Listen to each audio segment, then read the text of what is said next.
So guys, এই ভিডিওটা তোমরা কেউ স্কিপ করবে না, কারণ তোমাদের যাদের যাদের বাড়ি আছে এবং যাদের বাড়ির উপরে জলের ট্যাঙ্কি আছে তারা এই ভিডিওটা অবশ্যই দেখো, তাহলে বুঝতে পারবে যে কি হচ্ছে। এই দেখো, এই ট্যাঙ্কের ভেতরে কত পরিমাণে নোংরা, ঠিক আছে, আয়রন জমে গেছে। এটা কিন্তু প্লাস্টিকের ট্যাঙ্কি এবং আমার হাতের দিকে দেখো যে এই আয়রনগুলোর উপর আমি জাস্ট স্কচব্রাইট মারছি এবং সেই নোংরাগুলো ক্লিন হয়ে যাচ্ছে।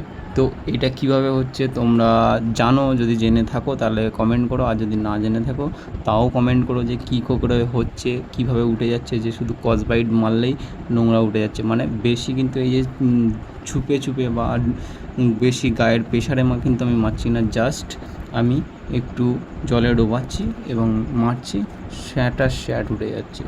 তো তোমরা যদি কেউ জেনে থাকো তো অবশ্যই কমেন্ট করো, আর না জেনে থাকলেও কমেন্ট করো, তাহলে আমি তোমাদেরকে বলে দেবো। আর তোমরা যদি ট্যাঙ্ক পরিষ্কার করাতে চাও তাও ফোন করো। এইগুলো কি বলো তো, এটা কিন্তু যে শুধু স্কচব্রাইট মারলে, জলে ডুবিয়ে স্কচব্রাইট মারলে উঠে যাবে এরকম নোংরা কিন্তু না, কিন্তু জাস্ট এর মধ্যে একটা মেডিসিন আছে, এর কারণেই উঠছে।